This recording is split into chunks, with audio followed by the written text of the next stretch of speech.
Gamers and gentlefolk, hello and welcome back to the channel.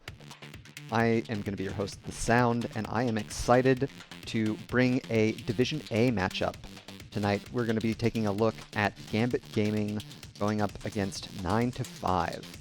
This is in the third week of the Nexus Gaming series for Season 18. It is a best-of-3 series between two teams that I would say are not polar opposites, but certainly rather different from one another. Gambit Gaming has had a pretty stable roster core for about 1.5 years since Season 15. They've had some folks cycle in and out, but the core four have been together since back in Season 15, and they've had a lot of success with this roster. They've finished in the top 2 of the regular season for all of those previous 3 seasons. On the other hand, we've got 9-5. It's a newly formed team. This season, it features players from Bronze 6 and players from... I didn't write it down. It was a Sea West team. It was 5 fish in a trench coat, I believe. So it's an amalgam of people. One complete novice, not novice, rookie. So it's going to be exciting to see how they match up here in Division A. We can take a look at the standings here. And we can see that Gambit Gaming, thus far undefeated in the season, 9-5 have only played 1 series thus far. So they still have plenty of room to catch up. Taking a look at our Battleground selection, we can see that we are headed to Towers of Doom, as selected by 9-5. Gambit Gaming won the coin toss and opted for first pick. So we should be getting into our first draft of Game 1 here shortly.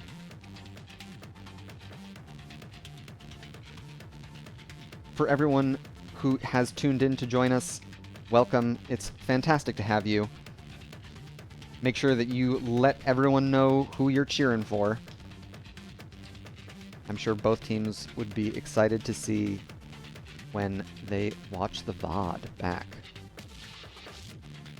Alright, let's get into Draft 1 for Game 1 on Towers of Doom.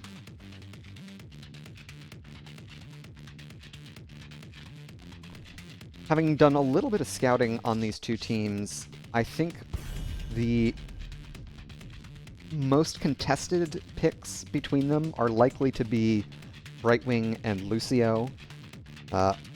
Both Krizo on the side of Gambit Gaming and Ferret on the side of 9-5 have a lot of history on both of those heroes, a lot of success on both of those heroes. Gambit Gaming opting for a Lost Vikings ban. And there's the Vala ban. With 2 highly contested healers, we may see them comfortable trading both. In fact, we will not. It's TLV and Lucio in the first set. So first pick, we might see that Vala, or I'm sorry, that Brightwing chosen here. It's going to be Diablo instead. Diablo, a popular choice for FF Uwu fitting on the side of 9-5. It's something that Gambit Gaming has played a fair amount themselves, but a decent to deny pick.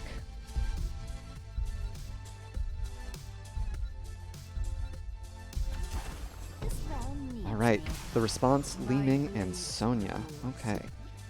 So, a little bit of blow-up damage from Li Ming. And a pretty solid presence in the offlane with Sonya. She brings a potent engage from the offlane with Leap.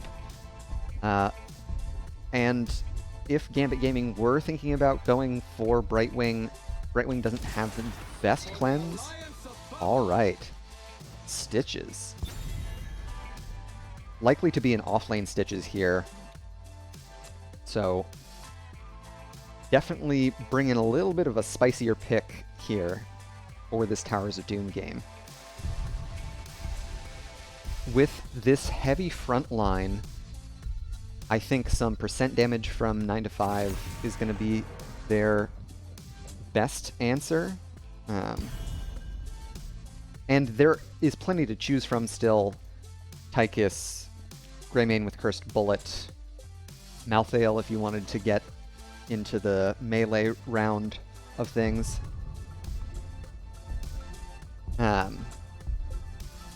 I'll be interested to see if Gambit Gaming control... They're gonna ban the Stukov. Okay, so I guess kind of daring 9 to 5 to grab the Brightwing if they so choose. There's the Tychus pick, shoring up that pressure that they can apply to the front line.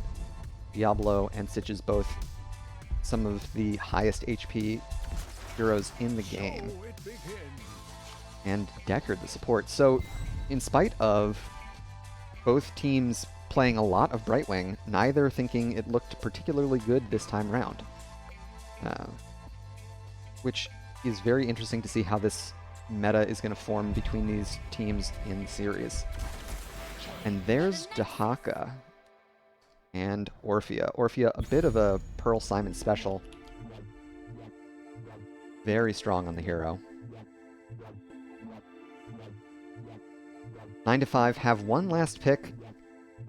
Looking for a tank here.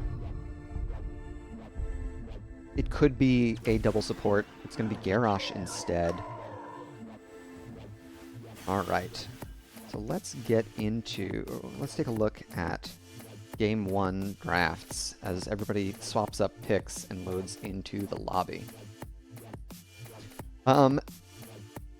Double front line with an Orphea and a Dahaka. It might be, based on who I see on which heroes, it might be a Flex Diablo and an off-lane Dahaka? Ruglord mentioning that everyone is drafting as if we were playing a Meta Madness game. It does feel like a Meta Madness game.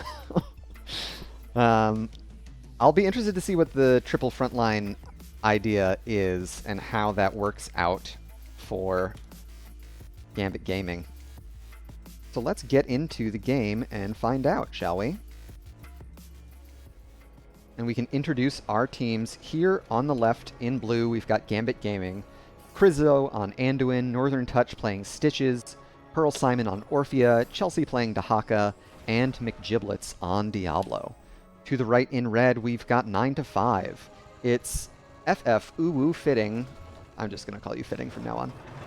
Fitting on Garrosh, Ferret 102 on Deckard, Mark on Tychus, Mike Ike on Sonya, and Zombie Boss HD on Li Ming. Getting into the first wave of the game, it's going to be a enhanced agility Dahaka, the commonly referred to race car build. The first set of engagements, Uwu thrown into towers, and the War Chief does not last long at all. A great drag from Chelsea secures first blood for Gambit Gaming.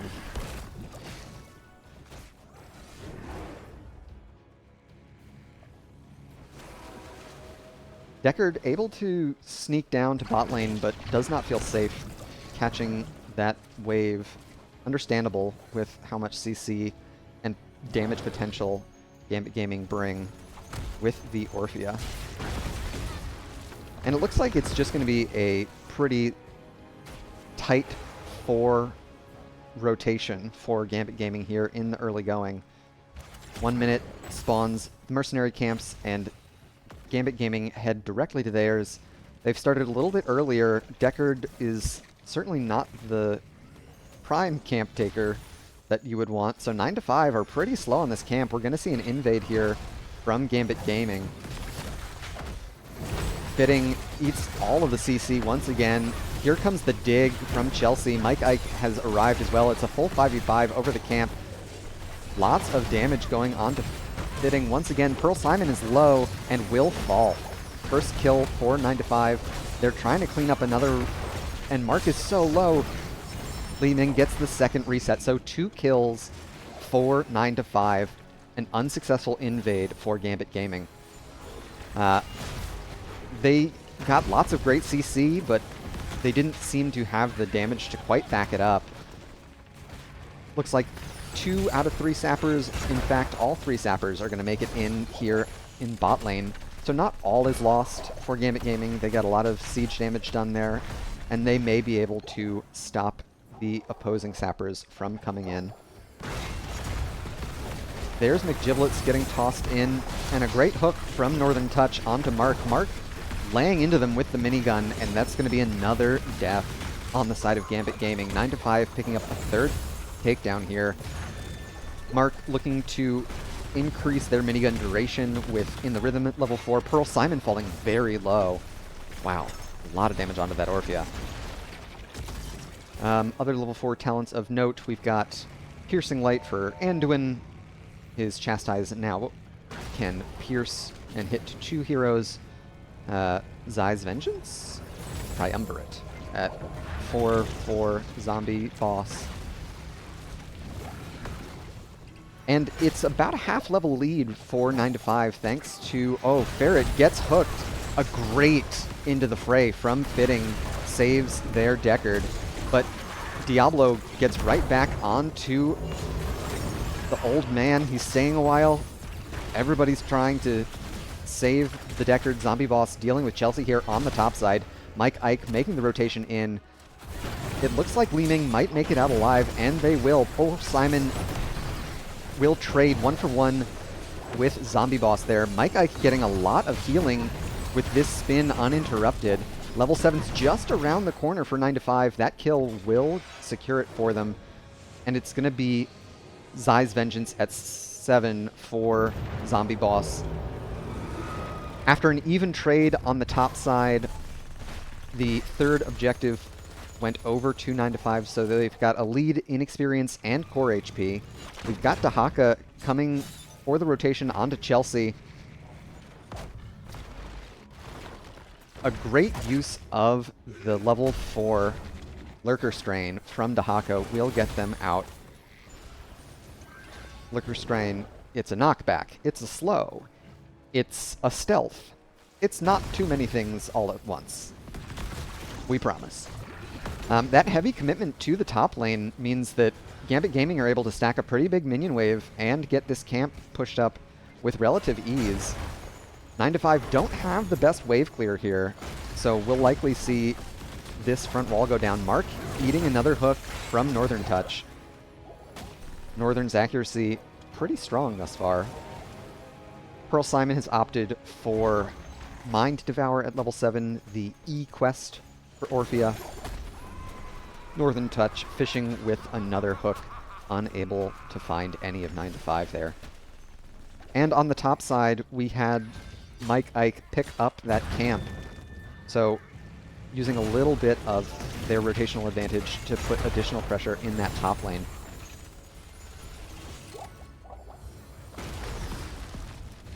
McGiblets opting for a W build on Diablo. Second objective phase. It's a double objective here on the bot side. A really early set of soul completion. And there's the soul shield popped for McGiblets. They already used the shadow charge, I'm pretty sure, so Fitting is going to be able to sneak out just fine.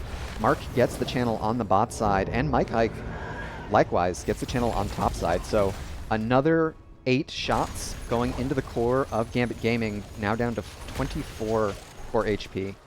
They're catching up towards their level 10s and the heroic talent tier. They are sorely lacking in the hero kill experience, but they are making headway with structure XP. Fitting eating a lot of damage from the tower, a great body block from McGiblets there, and that'll secure the heroics for Gambit Gaming as well. So we saw Warlord's Challenge and Draken Laser Drill used there for 9-5. They've also picked up Wave of Force and Stale While in Listen. On the other side, Gambit Gaming have opted for Light Bomb, Gorge, Eternal Feast, Isolation, and Lightning Breath.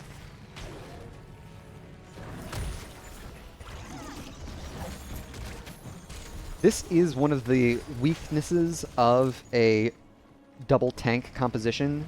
in spite of getting a great kill on Fitting there, Gambit Gaming could not put too much structure damage out. Mark found on the opposite side a great Indomitable Warlord's Challenge onto 2, Sleep catching another 2, Ferret taking a lot of damage from the Feast, and there's the Gorge onto Garrosh. Up on the top side, Mark taking a lot of damage. Sonya leaps in. Fitting will die. McGiblets will fall as well. So a 1-for-1. Mark hooked back in, though. A great peel from Zombie Boss using the Wave of Force. So it is just a 1-for-1 trade. That trade, however, does favor Gambit Gaming, with Diablo spawning very quickly thanks to their completed Black Soulstone quest. So Crizzle will get the channel here. We've got a big momentum shift in favor of Gambit Gaming now. They're catching up on that hero takedown XP, and they are neck and neck in their race towards the level 13 talent tier. 13 is quite important for the side of Gambit Gaming because it will unlock the fishing hook extra length for Northern Touch on the Stitches hooks, making the Gorge engages all more threatening. Here's the rotation onto Mike Ike. Uses the leap to get out. Northern tried to get the... Oh my gosh, Pearl gets caught, and there's the... Oh, escapes with sub 100 HP. Oh, man, that was a great taunt from Fitting there. But in the end, the Leap of Faith was on time to save the Orphea. A very important hero to save because of... Oh, there's the hook. No Gorge yet. There's the Gorge instead on to Fitting. Garrosh in a lot of trouble here.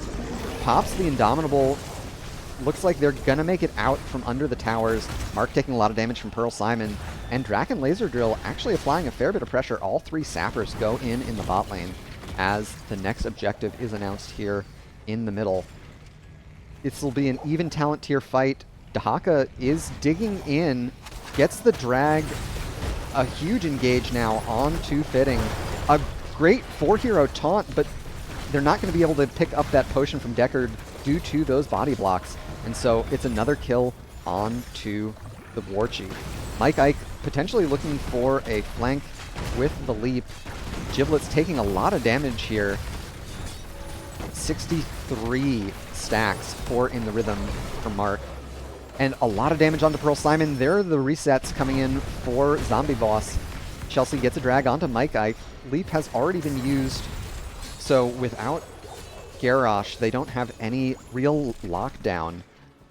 We'll see if 9to5 take this opportunity to press up under the structures, try and take over this bottom fort. Looks like they are bound to do just that. Like Giblets looking hungrily at the Sonya as they tank tower shots. Alright, so it's a level lead now in favor of 9to5. Once again, this is all down to the hero takedowns. The minion XP is neck and neck. The mercenary XP, slight advantage to 9to5. But with the structures and heroes, both conversions and takedowns favoring 9to5, they are well ahead towards the level 16 talent tier. What an Indomitable from Fitting to dodge that hook from Northern Touch. There's the toss in onto McGiblets. There's the taunt as well. Soul Shield able to save Diablo from most of the pain there. And I don't love what 9to5 are doing here. Yeah, standing next to the death zone with Stitches on the opposing team is really just asking for that sacrifice. So another takedown going in favor of Gambit Gaming with their Hook Gorge combo. McGiblets is going to go over and scout the right-hand side Sapper camp. Level 16s are in for 9to5, but Garrosh still waiting for about 15 seconds to respawn. Mark eats the stuns and the lightning breath from McGiblets. Looks like they can make it out alive. Checking in on top side, Chelsea getting a lot of damage onto Mike Ike. Mike Ike has to disengage, and so Chelsea is going to be able to channel the top right side altar. Level 16s on the other side. McGiblets going in onto Mike Ike here. That's a lot of damage onto the Diablo. They might not make it out, especially not after that Wrecking Ball from Fitting. There's a great taunt onto Northern. Pearl Simon is probably going to be able to kite forever here. Oh, the Groundbreaker not catching Dahaka before the drag went off. And so Fitting is going to find themselves under towers and waiting to respawn once again. Krizo has opted for Glyph of Faith at 16. There's the Hook Gorge. Barrett under a lot of pressure here. Chelsea digs in to make it a full 5-hero commitment to this bottom lane, and it's going to be a wipe here on this bottom Saber camp. So they were behind in the early game, but it's been all Gambit Gaming since we've hit level 16 and a little bit before. They are ahead in core HP and experience for the first time.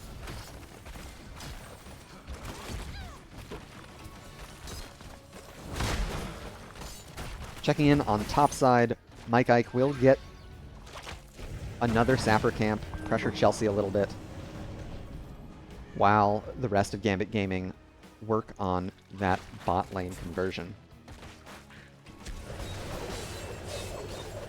With Chelsea's almost 1v1 on Mike Ike last time round, I am pretty invested to see if Mike Ike is going to overextend here. We've got the rest of Gambit Gaming rotating up from mid lane, so Sonya is by herself, showing on mid-wave now. This is going to be a dangerous spot. We could see a hook. Northern Touch connects with a minion instead of the Sonya. Mark taking an unsafe rotation now, does scout McGiblets in the bush, however. So it looks like it's going to be an even trade, 4 for 4 shots. Zombie Boss has opted for the full orb build, going for Arcane Orbit at level 16, increasing the range of the Arcane Orb and also its damage. Pulverize. Okay, anti-armor talent. That's going to be a big problem for the Garrosh. Here comes Mike Ike in on the rotation. Spears in, but does not connect. They're able to spear in thanks to their level 13 Mystical Spear. And Gambit Gaming can play this slow, staying under structures and fishing for hooks is definitely in their favor, as they are pretty far ahead towards their Storm talents, just about a third of a level away from our last talent tier. 9 to 5 are going to have to turtle up for about a level if they want to find their Storm talents as well.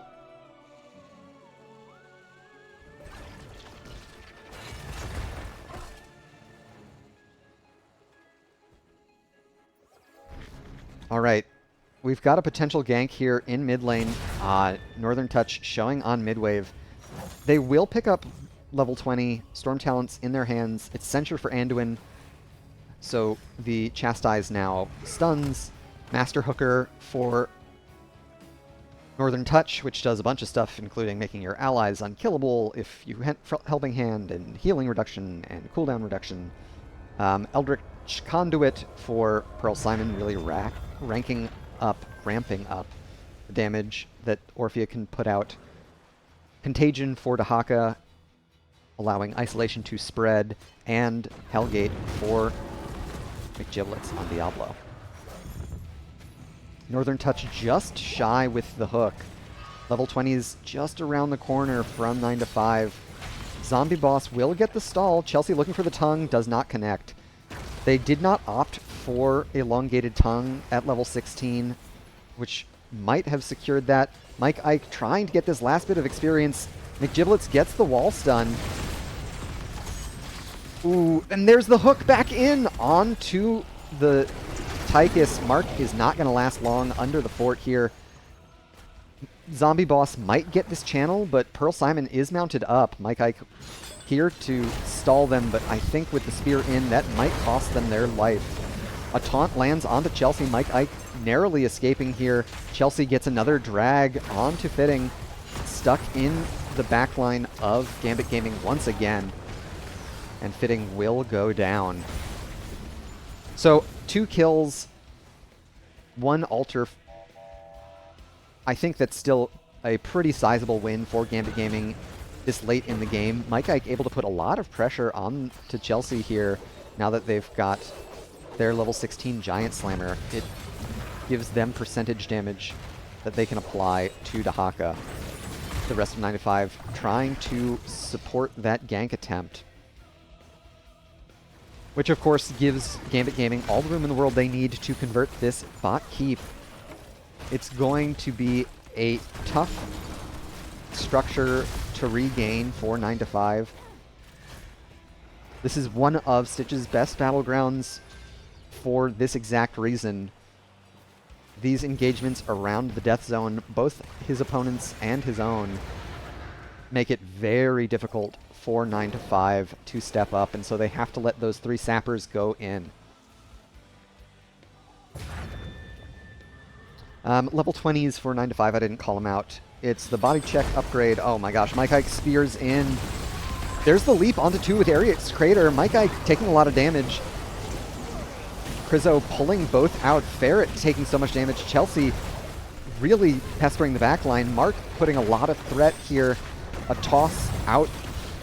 Ferret will go down, so the healer goes down. Mike Ike gets the kill on the top side. Chelsea very low. 1 more orb from Zombie Boss will do it. Oh, what a hook from Northern Touch onto Mark. Will take out the Tychus. So 2 remain alive for 9 to 5. And it looks like Gambit Gaming are not going to try and get any additional towers before the objective capture. It's because boss ends the game. So some serious heroic outplays need to happen from Lifting and Zombie Boss to turn this around.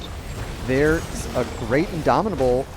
Fitting hasn't gone down yet. Pearl Simon very low, and Zombie Boss gets the reset.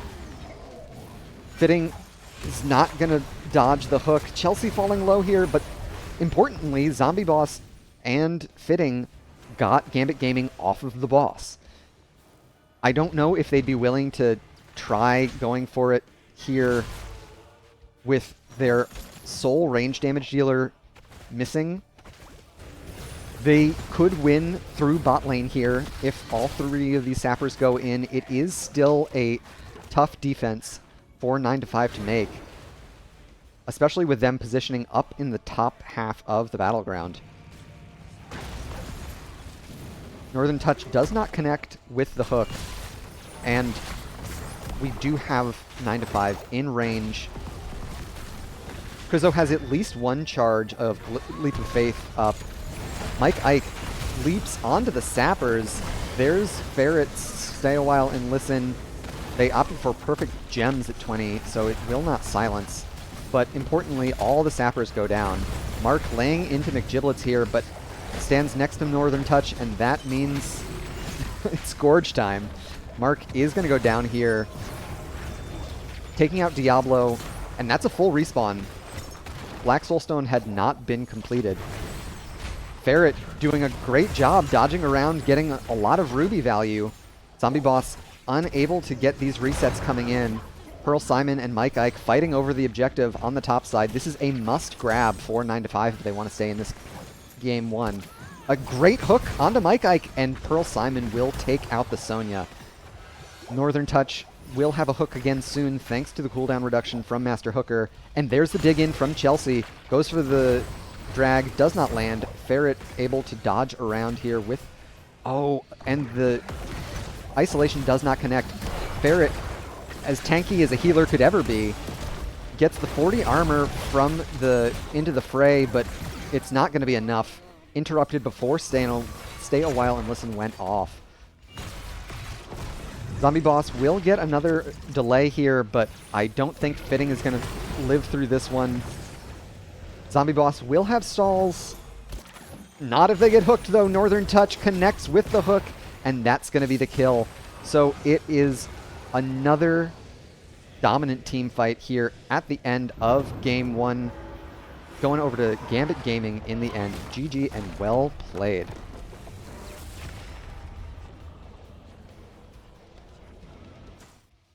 So a real strong showing from Gambit Gaming and 9 to 5 there. In the early going, it definitely looked like the oddball comp from Gambit Gaming was struggling into the more traditional bruiser, off-lane, tank, frontline, 2 damage dealers of 9 to 5. But in the end, the hook gorge combos were a bit too strong for 9 to 5 to weather the storm. Take a look at our post-game statistics here. Hello? Stats? Hey, there they are. So we can see Orphea Pearl Simon doing a lot of damage. Not quite as much as Li Ming, but getting it where it matters. We can see that discrepancy in the takedown count, 21 to 12 in favor of Gambit Gaming. Checking in on our talent builds. Pearl Simon opting for a Q emphasis or Q focused build with On Point and Allegrissimo. So nothing out of the ordinary here. A lot of percent damage from Mark with both In the Rhythm and Sizzling attacks at level 16. A strong showing from both teams, and I'm sure we'll see another tightly contested one for our second game here. Speaking of, we can take a look at our battleground selection as we get set for the next game.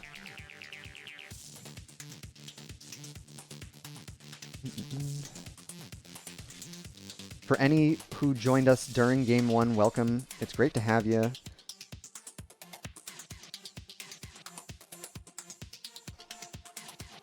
We've got a pretty exciting matchup against the current number 1 seed, number 1 rank, rather, of Gambit Gaming going up against 9 to 5. And we do have our next battleground selection. We're going to be headed to Infernal Shrines, as selected by Gambit Gaming. So 9 to 5 opting for first pick this time round.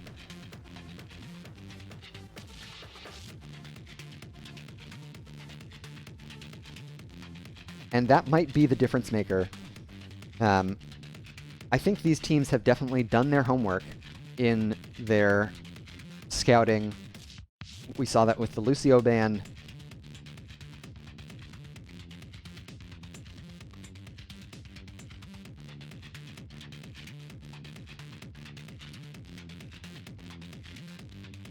Snaganon mentioning that last game was a classic McGiblets draft, and it was. McGiblets pioneering the oops all bruisers meta. It's definitely interesting to see what McGiblets has cooking in the draft. And I'm not sure, but McGiblets and Ferret and Mark may have some prior knowledge between the two of them. All of those players playing in Nexus and Heroic Division teams at various points in their NGS career. Looks like we've got readies on both sides, so we can get into our second draft of the match.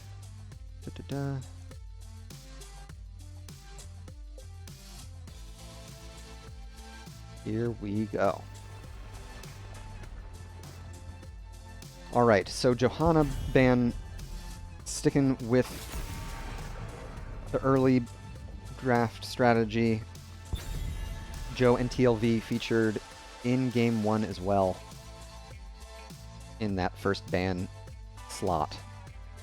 Last round, it was a Vala from 9 to 5. They may look to pick it up if they don't ban it here. If they feel that she is first ban worthy, perhaps it is meta-defining in their mind. They're going to get Pearl Simon off that signature Orphea pick. Not too surprising after seeing what Pearl could do with the Nexus original hero. Second ban here from Gambit Gaming. Last game, it was a Lucio. We'll see if they're willing to give up the Lucio here to 9-5. Hogger is still available. I do not know if 9-5 has a Hogger player, but this is certainly where the Knoll gets locked in. It is, in fact, that Vala first pick that I thought they might do, feeling that Vala is meta-defining. On Infernal Shrines, I do tend to think there are higher priority heroes to choose from. Hogger and Diablo, both very strong in this battleground, both still available. And there's Chelsea locking in Hogger right there. And Brightwing for Krizzo. Alright, so picking away 9-5's second favorite healer after banning their first favorite healer. Gambit Gaming definitely approaching this draft cunningly. Alright, Diablo and Anduin picked up for 9-5. 9-5 still need an offlaner. We might see Gambit Gaming ban something like Leoric if they don't want to deal with Entomb. Hogger can struggle, but they're going to opt to ban Genji instead, not wanting to deal with any sort of sticky assassin. And this is, of course, nerfed Genji. Genji's still strong, but was nerfed in the most recent patch. If you want to check out that patch, the command is !patch in chat. Next ban here for 9-5.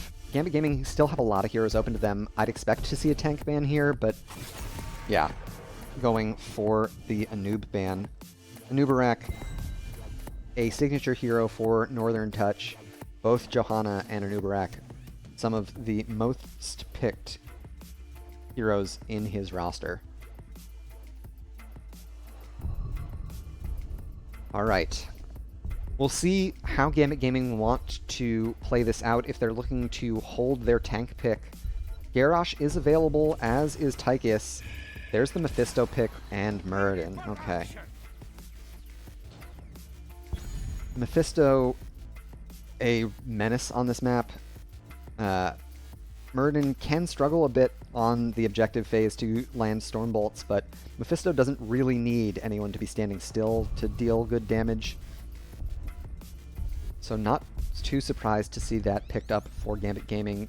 I wonder what that'll put Pearl Simon on.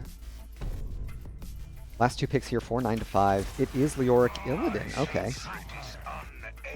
Illidan seeing a little bit of love in the buff department in our last patch as well. I'm not an Illidan player, so I do not know how significant those were, if they matter at all. But interesting that 9-5 are going for the triple frontline comp this time round. Last pick here for Pearl Simon, Blaze. Okay. More meaty health bars. It's always the answer. Let's take a look at these drafts as everybody swaps up. Hogger, Muradin, Blaze. Looks like the Hogger is likely to be in the core 4 rotation. So it's triple frontline on both sides. Leoric still has a favorable offlane matchup into Blaze. But I don't know how Illidan does. I don't think Illidan performs that well into Hogger, or Mephisto for that matter. The triple melee, definitely punishable with that Mephisto pick.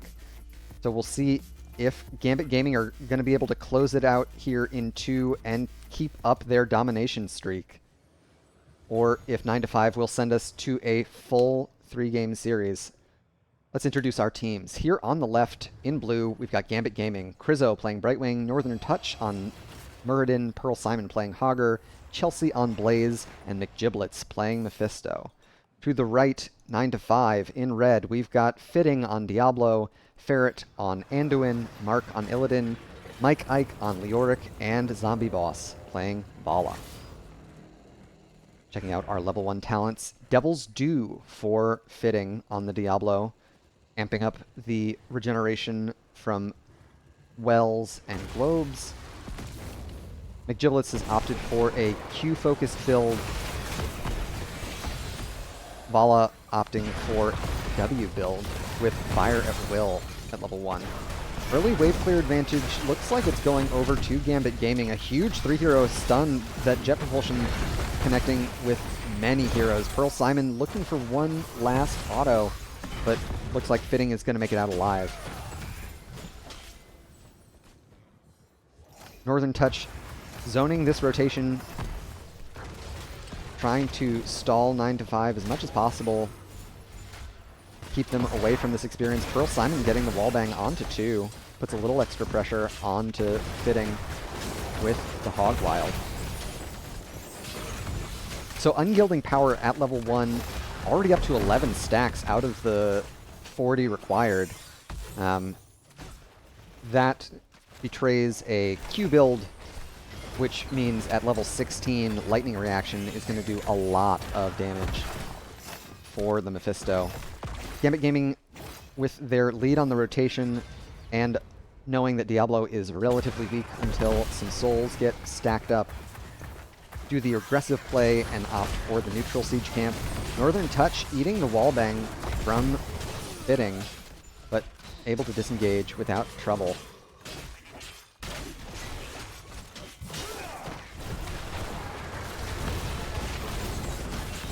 There's the root on the Northern Touch. They are able to leap to safety. Their level 1 Dwarf block will help a lot in mitigating Illidan's damage. Illidan opting for Immolation at level 1, the newly buffed level 1 talent. Burn nearby enemies. I think it's that they fixed the life steal on it. Either way, level 4s in on both sides. We've got Pearl Simon taking care of the Shaman camp on the top right, with Mark doing the same top left. Level 4s, we've got Brightwing opting for Magic Spit, auto attacks on heroes, decreasing the cooldown of Cleanse. Thunderburn for Northern Touch. You can see that double proc on the Thunderclap. Potentially going for Healing Static at 13. A common pairing. We've also got Spite at level 4 for McGiblets. Spite makes globes more powerful and gives more cooldown reduction. Things that Mephisto really feeds on. Pearl Simon has set up the spin. 9 to 5, I don't think have the best comp for contesting the Shrine here. Pearl Simon did not set up a great infinite spin, so they're going to take a lot of damage and will go down. First Blood going over 9 to 5. Ferret connecting, Zombie Boss connecting with the Vala. Vala up to 10 stacks on Fire at Will, looking for a total of 20 to complete that quest. McGiblets gets stunned. Oh, and they will fall. So second kill going over to 9 to 5. They have a huge lead now on the Shrine, and all the while, top lane has been receiving a little bit of Shaman pressure. So, in spite of my assumption that Gambit Gaming was going to have the stronger composition for those Shrine fights, 9 to 5 prove otherwise and take the first Arcane Punisher. Level 7 talents, what do we got? Blessed Recovery from Anduin. Friend or Foe, Mark now able to jump to allies. Punisher gets the stun onto 2. Leoric going for Drain Momentum at level 7. betraying that Mike Ike might be thinking about an auto-attack build later in the game. On the other side, we've got Garbage Fire, Skullcracker, Critical Mist, so a burst heal whenever Krizzo's Soothing Mist removes crowd control effects. Suppressive Fire from Chelsea on the Blaze, trying to cut down on the spell power that 9-5 can apply. And McGiblets opting for Frost Storm, so slowing enemies while Shade of Mephisto is active if they are hit by that Lightning Nova. Fitting gets the stun onto Chelsea here, but Pearl Simon is in range for the peel. Ferret's going to pull Fitting away. 35 out of the 40 skulls needed for overwhelming power. Northern Touch taking a lot of damage, but does still have the Dwarf Toss to get away.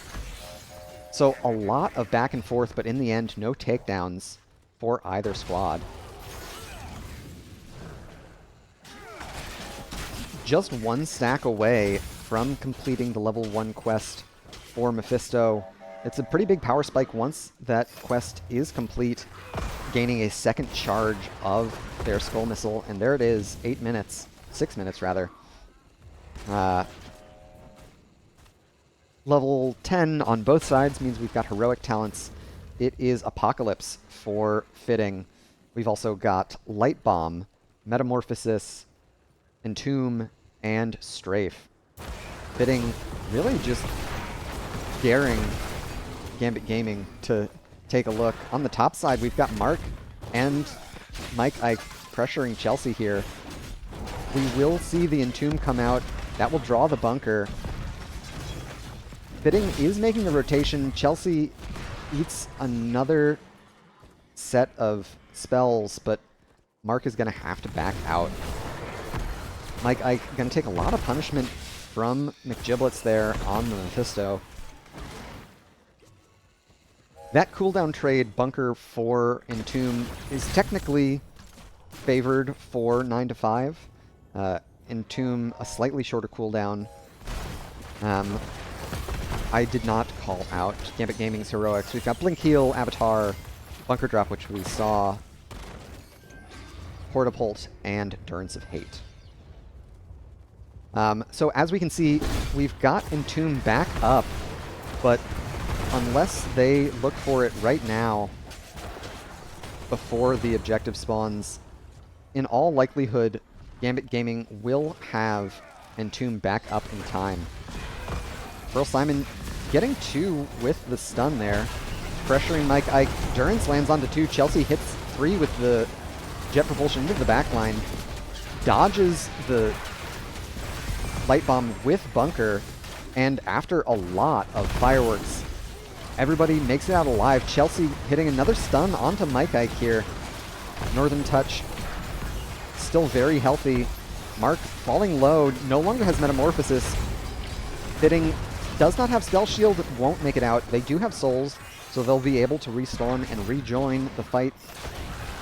We'll see if Pearl Simon sets up this spin. They're at full rage, so walking into a spinning Hogger at this point is going to deal a lot of damage to 9-5.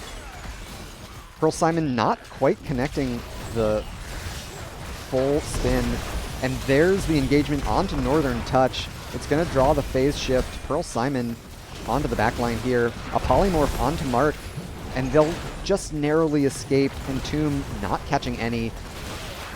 30 and counting on the side of Gambit Gaming. There's the strafe from Vala. Trading 1 for 1 here. Mike Ike will kill Northern. Okay, 36-17. In all likelihood, Gambit Gaming will secure this objective, but those last couple takedowns for 9-5 will make it a little harder for Gambit Gaming to push too hard with this Mortar Punisher. Of course, Gambit Gaming played the top lane very well at the beginning of the objective phase, keeping Krizzo up there on the global, which means that they were able to get the advantage and take out top lane with their Shaman camp. So passive XP is going to be in their favor for the rest of the game.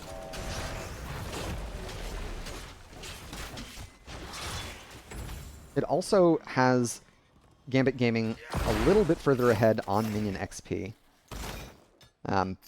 It's not much to write home about, if we're being honest, given that the takedown XP favors 9 to 5. Checking in here, Chelsea caught, and the interrupt on the jet propulsion will draw bunker. Mark dodges the stun from Northern Touch. Pearl Simon shooting a flamethrower after a quick jump in, and it looks like Gambit Gaming are just trying to stall rotations of 9 to 5 into the bot lane. Huge Durance of Hate now onto 2. Hogger Hortipults in, Mike Ike connecting with the Entomb, followed up by the APOC. Looks like everyone from Gambit Gaming is going to make it out alive. Mark continues to chase here, and there's a great light bomb engagement. Zombie Boss onto Krizzo here, pops the strafe. Brightwing can make it out alive. Northern Touch still very healthy. This jet propulsion is going to seal Diablo's fate. Fitting going down there. Anduin likely to fall here as well. A huge slow from Pearl Simon, followed up by the Stormbolt.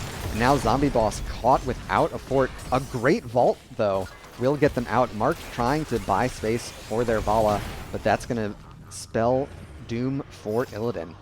So 3-0 in that fight, and the bottom fort goes down. Gambit Gaming definitely taking a lead here in Game 2. Speaking of, they achieved the level 16 talent tier ahead of 9 to 5. This is a big power spike for Pearl Simon's damage, with Headbanger now doing % damage onto the likes of Diablo and Leoric. That will start to add up. We've also got thermal protection from Blaze, getting cooldown reduction on their jet propulsion, which means a lot more procs of their level 13 collision course. That stun not only offering a lot of area of effect, now offering a great deal of damage as well to its primary target. Imposing Presence, I think that's a great tech pick into Mark's Illidan.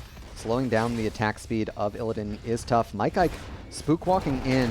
Chelsea does have the bunker, will drop it here. Mark in onto McGiblets in the back line, but they're caught in the Durance. The escape with the help of Ferret, thanks to that timely Leap of Faith. Ferret opting for Glyph of Faith at 16 means that they'll still have a charge of their cleanse for this objective fight.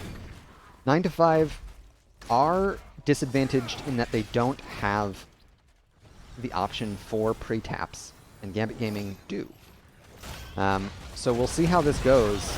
Lots of heroics have already been thrown. Pearl Simon trying to set up this spin.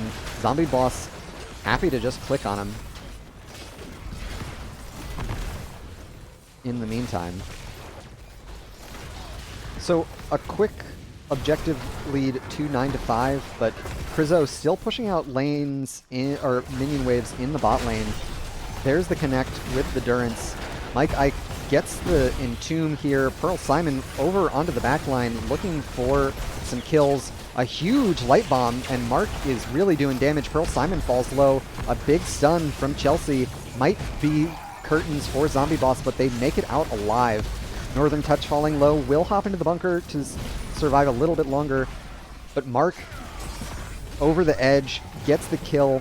Northern Touch getting that slow will cost Mark his life, but in the end, trading 2 for 1 definitely favors 9 to 5 and will allow them to stay on this objective channel.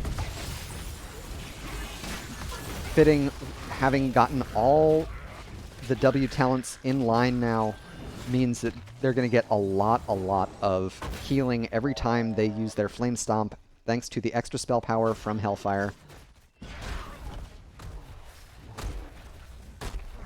Bot lane was able to get some damage onto that keep wall.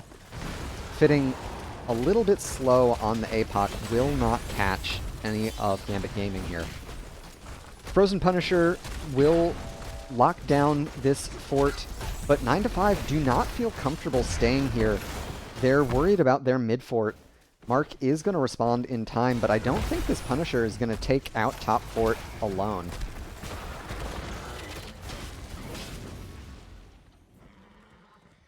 Those takedowns have helped 9to5 catch back up. We're neck and neck on hero XP and minion experience, actually favoring 9to5 at this point. The passive experience definitely still favoring Gambit Gaming, however. Pearl Simon keeps the spin going. A lot of damage onto Mark here. Gets the metamorphosis. This fight is happening on all the different fronts. Pearl Simon able to close out the kill on Zombie Boss on the bot side. Mark is in full retreat. Pearl Simon doing a great job to get the body blocks in with the terrain from Hogger. And another stun from Chelsea. A great leap of faith from Ferret gets the Diablo out. So in the end, the hectic fight only claims one, but that one will tip the scales in favor of Gambit Gaming as they lock in their Storm talent tier.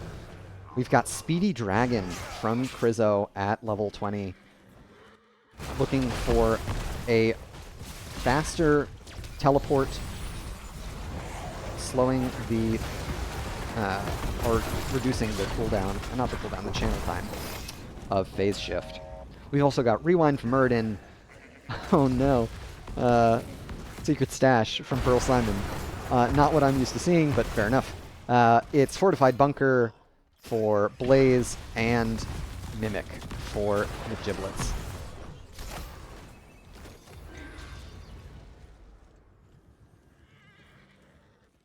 Spell shields. We do have spell shields. Both Gloom and I'm pretty sure Illidan has one. Though I don't know where it is. Sixth Sense. Very good. So they do have a fair bit of spell shield to withstand the onslaught of lightning reaction from McGiblets. And they've achieved their Storm talent tier here. It is Buried Alive, Demonic Form for Mark. I never remember what it does. Permanently remain in Demonic Form. Okay. A huge stun onto the Illidan will draw the pull, both pulls now from Ferret. What else do we have? Lord of Terror, so it's Lifesteal and Soul Grabs, and Death Siphon. Okay. So Gambit Gaming have an advantage here in top lane. They've got that Shaman camp pushing. Krizzo staying out of vision on the bot side. Mike Ike finishing off their level 16. So their attack speed at full speed here. Okay, Mike Ike looking for the Entomb here. Spooks in, looking for McGiblets. And Mark putting pressure onto the front line here. A huge silence catches two. A big APOC follow-up, and Mark is in onto McGiblets. McGiblets gets into the bunker. Chelsea might save McGiblets yet. Zombie Boss taking so much damage from Northern Touch, and it's Ferret to go down first. There's the kill onto Zombie Boss, and last but not least, we'll probably see Mike Ike fall here. They're swinging as much as they can for that lifesteal, but in the end, it's 3-0 in favor of Gambit Gaming. What an Entomb from Mike Ike, and the saves from Gambit Gaming were incredible. I can't believe that McGiblets was able to live through all that. Chelsea's timely bunker, the fact that Blaze was not caught in the Entomb permanently was a big difference maker. So they're definitely going to pick up this next Mortar Punisher, and they're already started sieging away at the mid-keep wall. In top, there are 2 catapults spawning. We've got catapults mounting up in the bot lane as well. 9to5 will have the respawns in to make the final defense, but it's going to be a tough one.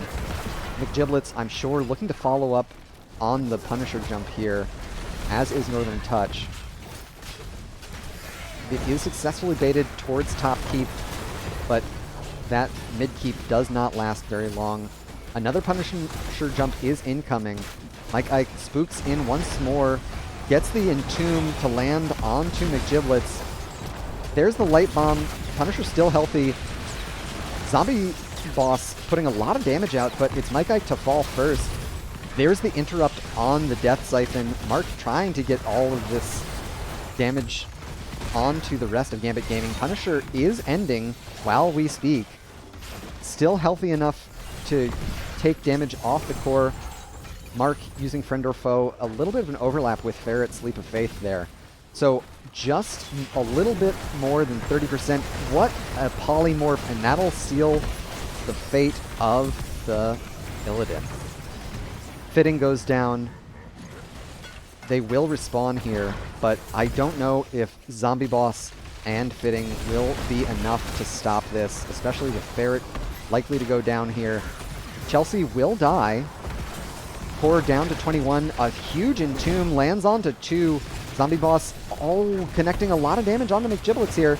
A couple more auto attacks will do it, and that seals the defense. 9-5, able to secure their core just in time. All the while, we've got these 2 catapults working on top keep, so that is taking a bunch of damage. Mike Ike taking the aggressive rotation here.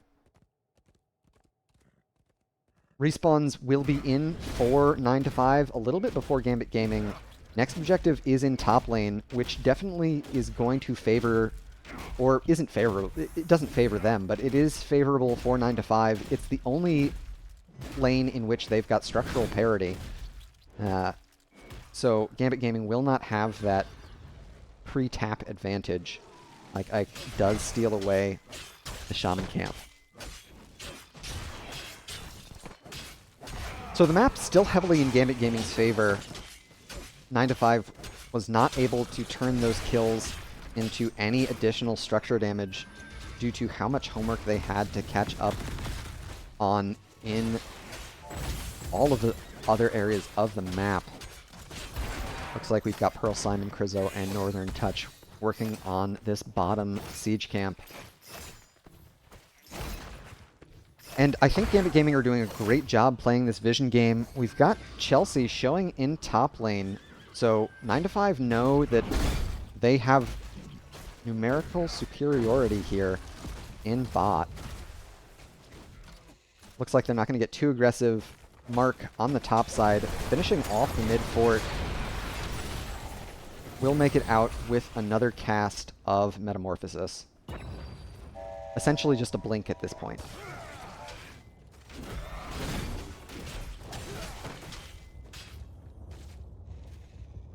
All right, this Punisher is for potentially all the marbles. We've got Krizo pushing out another wave in bot once again, trying to put additional pressure here. Mark trying to get that phase shift out as soon as possible. Mike Ike getting the jump in here. The Entomb does not connect. Unfortunately, Hager was unstoppable. Vala rooted.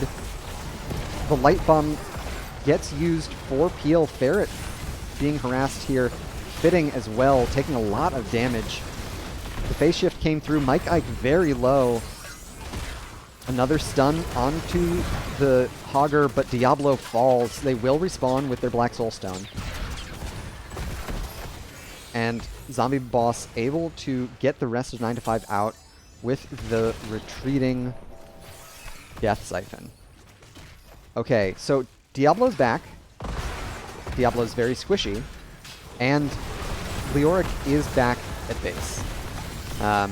Chelsea looking for these stuns. Fitting is not going to live much longer if it's just him on an island. Mike Ike cannot land the Entomb again, unfortunately. And Leoric likely to fall here. They're getting a lot of sustain through their Spectral Leech 13. But in the end, it's not going to be enough. Ferret tries to connect with the Light Bomb, but Mark will fall nonetheless. Pearl Simon Hortipults over, looking for Zombie Boss. Looks like both Ferret and Zombie Boss are going to make it out for the time being. McGiblets connecting, gets the slow, there's the polymorph, and Vala will fall. So with 3 catapults here in mid lane, and just an Anduin to defend.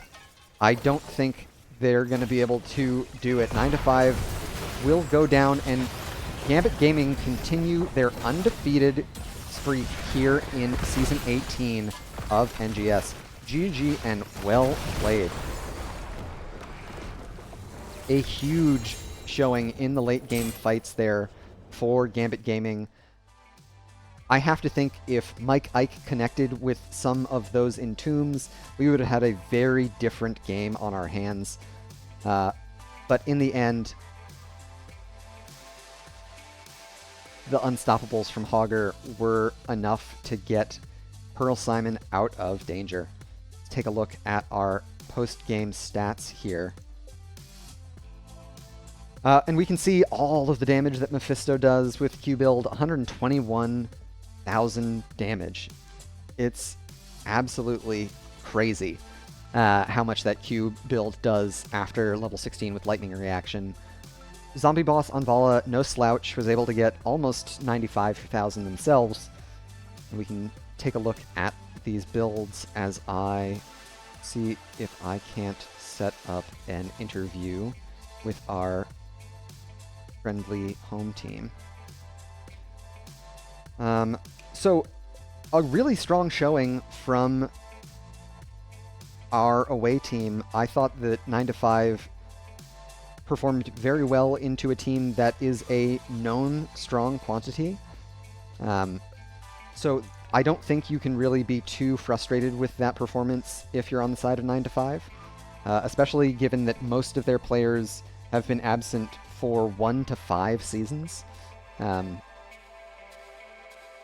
So it's definitely still a good showing for them nonetheless. Looks like we will have an interview here shortly. Let me kick over to that scene so everybody can hear you.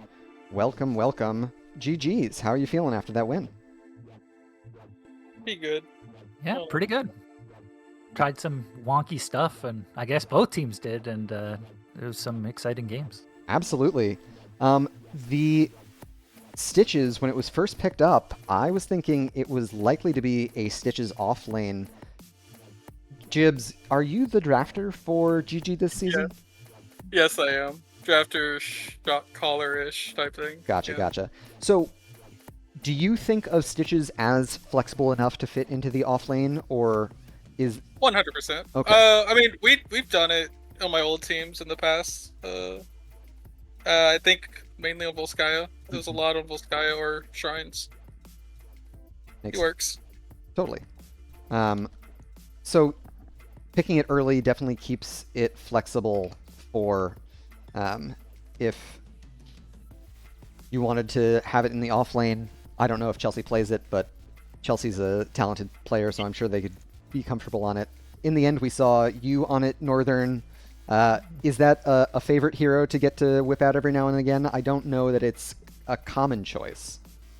Oh, well, I mean, like, if you're going to whip it out somewhere, Towers of Doom is a pretty good place for Stitches. Oh, but, absolutely. Yeah, you guys played around the death zones perfectly with the Stitches comp. I think the fun part really is me and Gibbs making calls to each other so we don't overlap our CC with that combo, because it's very easy to overlap CC with Diablo and Stitches. Absolutely. We've practiced it a lot since I joined the team. It's a classic comp. I love it. It's one of my favorites right now. Awesome. And Game 2, Infernal Shrines, with Hogger getting through the bans, was that something that y'all expected out of 9-5? Was that something that your scouting had told you would be reasonable? They definitely prioritized the Vala, both banning it in Game 1 and picking it first in Game 2. So did you feel comfortable that you would get that Hogger pick in the first round? I thought they were going to pick Diablo or Valo since we prioritized Diablo the game before, but our scouting doesn't say they play it Hogger, but also none of them really play NGS except for Ferret, so there's not much scouting to have. True. Yeah, the last couple of weeks of scouting with teams that are mostly either brand new or have taken a lot of time off, it's very hard to get any info, especially early in the season. Oh, absolutely. Yeah. And I mean, as compared with you folks who are all NGS veterans and the core of the squad has been together since Season 15. So plenty of data. And we saw that in the bans as well as some of the tank chokes, specifically Game 2 with bans on Anubarak, Johanna, and the picking away of Diablo. How do you feel about Muradin on Infernal Shrines? Do you enjoy playing that hero on the map? I have never enjoyed it when I'm doing it in Storm League, personally. It's not great, I would say, but if they're showing like all auto attackery type characters, I mean, it's very good into that. I find that you actually don't have anything much to do with the map until 13, where you get the burning talent, where you can sort of group up some of the minions anyway. But by that point, it's mostly about team fight. So yeah, it's not my favorite on that map, but it worked into what they were showing. Oh, absolutely. The tech pick of imposing presence at 16 into the Illidan, love to see it. Well done. Yeah, I don't know how much actual value I got out of it, because he would just like flip out as soon as I hit it. But at least I got to bait out his flip. Exactly.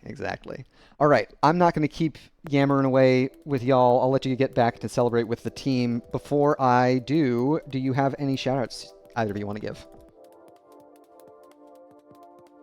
You can go first. That's fine. Shout out to my team. It's been a lot of fun seasons, and it's cool to have Gibbs with us this season. And to Linehouse, who is always practicing with us, and hopefully we get to see his debut pretty soon. And to the rest of the Gambit Gaming server, especially for giving lots of good advice and having lots of fun games. Awesome. Gibbs? Shout out to you, of course. Thank you for picking us up. I hope I didn't disappoint. Oh, it was great. Shout out to all the haters / homies in the chat that were rooting for me to lose, because they're my best friends and they love to see me hit. Shout out to NGS and Ektar also for catching the Mephisto and clipping it of me getting overpowered over a wall when I went back. Nice. I did not catch that in the play-by-play. Fitting was able to do the bug? Yeah, it was in the middle objective. I'm just like, I'm dead. Don't TP. I already know I was dead. Once he hit it, he's been trying to hit it since the early game started. I'm like, so I had to start being cautious about where I hit in. Nice. But it was good. It's so hard to hit that one. So shout out to, who was that? Uwu Fitting. Okay, Uwu. Yeah, that's a hard one to hit. It's very hard to consistently get it too. Yeah, definitely. All right. Well, thank you very much, gentlemen. You have a great evening. Yeah, you too. Cheers. So there you have it. Another series win, another domination for Gambit Gaming. They're definitely looking like the team to beat in Division A, and it definitely is in their team DNA to have these strong performances in the regular season. As I mentioned at the top of the broadcast, they have finished in the top 2 slots in all 3 of the past seasons they've participated in NGS across a number of different divisions. I will say 9-5 definitely showed some early signs of life there in Game 1. Watching Mark on the Illidan was particularly fun in Game 2. Definitely not a team to count out just yet, and this is just the second series that they've had a chance to play thus far in the season. So their score in the standings far from cemented. That'll do it for me here for the evening. Before I sign off, I'd love to give some shout-outs of my own. First and foremost, to all of you for tuning in. It wouldn't be a broadcast without an audience, so I appreciate everyone who came in, cheered folks on, wished Gibbs would int, whatever you were doing. It's much appreciated. Also a big shout out to all of the NGS staff, all of the volunteers who make this great league run. It's a pleasure to get to broadcast these games, and we wouldn't be able to do it if not for their hard work. Last but not least, of course, a shout out to all of the artists, musicians, and programmers whose work I feature here on the stream. It's the only reason it looks and sounds any good. So I've got links to all their work below. Please check it out. You'll also see it in a credit roll coming up here at the end. Do go check out their work. They're very talented, and I'd recommend them to anyone. Until next time, everyone, good luck and have fun out there. Peace and love.